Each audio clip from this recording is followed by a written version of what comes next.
ભાઈ છાતી પર ઉભો રહેવાનું છે, ખોટી રીતે કોકડે વાગ્યું છે ને તારા બાપી પર છાતી પર ઉભો રહેલો ક્યારથી આવ્યો એ?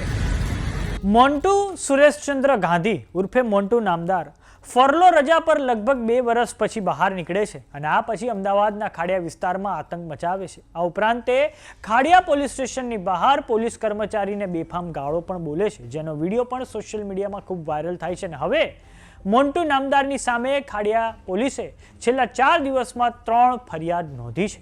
તો આવો જાણીએ સમાચાર વિસ્તારથી. નમસ્કાર, જમાવટ સાથે હું છું પાર્થ.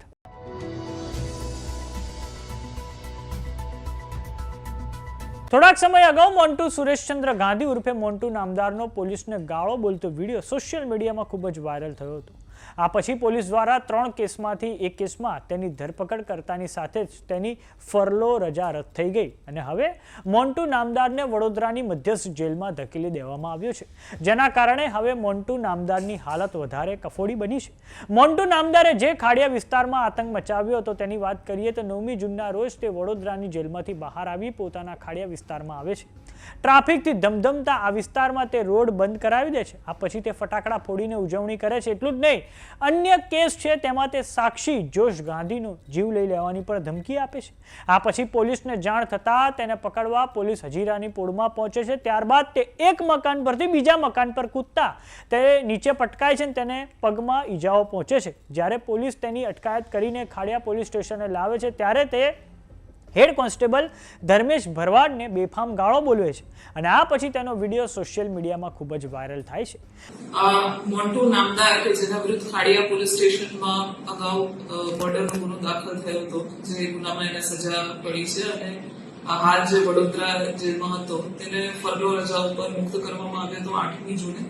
ત્યારબાદ 8મી જૂને એને મુક્ત કરાતા 9મી જૂને એ ખાડિયા વિસ્તારમાં આ જ ફરિયાદના જે સાક્ષી હતા એમને ડરાવે છે, ધમકાવે છે એવી પોલીસને જાણ થતા એને ત્યાં એ ફોન કોલના આધારે એને ધરપકડ કરવા પહોંચી ગઈ હતી અને ત્યાં મોન્ટુ નામદારે જે છે પોલીસ પકડથી બચવાનો પ્રયાસ કરતા એ ઈજાગ્રસ્ત થયો હતો. ત્યારબાદ એને પોલીસ સ્ટેશને લઈ આવતા એની ઈજાનું એનું અસેસમેન્ટ કરતા ખ્યાલ આવ્યો હતો કે એની ઈજા થઈ છે, પ્લસ એ નશાની હાલતમાં હતો. એટલે ફરિયાદીની જાનથી મારી નાખવાની ધમકી આપવા બાબતે, વિભત્સ વર્તન અને ગાળાગાળી કરવા બાબતે એક ગુનો દાખલ કરવામાં આવ્યો હતો. આ ઉપરાંત પોલીસ તરફથી એક પ્રોહિબિશનનો પણ ગુનો દાખલ કરવામાં આવ્યો હતો અને ત્યારબાદ 12મી જૂને રાતના 12:15 વાગે ફરીથી એક ત્રીજો ગુનો દાખલ કરવામાં આવ્યો છે, જેમાં પોલીસ જયારે એને મેડિકલ ચકાસણી માટે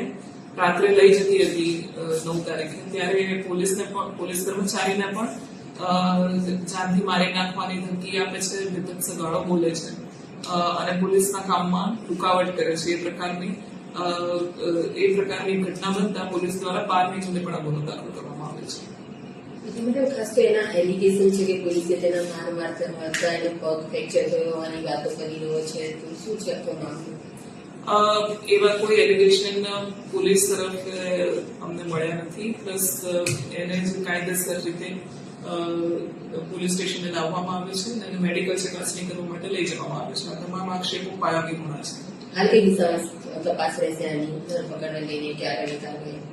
હાલમાં એની ફરલો રજા નામંજૂર થઈ જતા, કેન્સલ થઈ જતા ફરીથી એને જેલ હવાલે કરવાનું છે. એટલે હાલ એને જેલ હવાલે કરવાની કાર્યવાહી ચાલુ છે અને હાલ એ ગંભીર રીતે ઈજાગ્રસ્ત છે, એના પગમાં ફ્રેક્ચર થઈ ગયું છે. એટલે પછી આગળ એની તબિયત સારી થાય એટલે એને ધરપકડ કરવાની કાર્યવાહી કરવામાં આવશે. આ ઘટના પછી મોન્ટુ નામદારની સામે 3 ગુના નોંધાય છે. પહેલો ગુનો પ્રોહિબિશનનો, બીજો ગુનો હત્યાના કેસના સાક્ષીને જાનથી મારી નાખવાની ધમકી આપવી. પોલીસ પ્રોહિબિશનના આ ગુનામાં મોન્ટુ નામદારની અટકાયત કરીને હોસ્પિટલમાં તેને લઈ જવામાં આવે છે. ત્યારબાદ મોન્ટુ નામદારની ફરલો કેન્સલ કરવા માટે અમદાવાદ શહેર પોલીસ જેલ સત્તાધીશોને પત્ર લખે છે અને આ પછી મોન્ટુ નામદારની ફરલો કેન્સલ કરવામાં આવે છે. આ ઉપરાંત એક બીજી ઘટના બને છે જેમાં મોન્ટુ નામદારને હેડ કોન્સ્ટેબલ ધર્મેશ ભરવાડને બેફામ ગાળો બોલતો વિડીયો પણ ખૂબ જ વાયરલ થાય છે અને આ પછી હેડ કોન્સ્ટેબલ ધર્મેશ ભરવાડની ફરિયાદના આધારે મોન્ટુ નામદાર પર ત્રીજો ગુનો દાખલ થાય છે અને હવે તેને વડોદરાની મધ્યસ્થ જેલમાં ધકેલી દેવામાં આવ્યો છે. તો સમાચારોમાં અત્યારે બસ આટલું. જોતા રહો જમાવટ. જો તમે અમને યુટ્યુબ પર જોઈ રહ્યા તો સબસ્ક્રાઇબ કરો, જો તમે અમને ફેસબુક પર જોઈ રહ્યા તો ફોલો કરો, વોટ્સએપ ચેનલને જોઈન કરવાનું ન ભૂલતા. નમસ્કાર.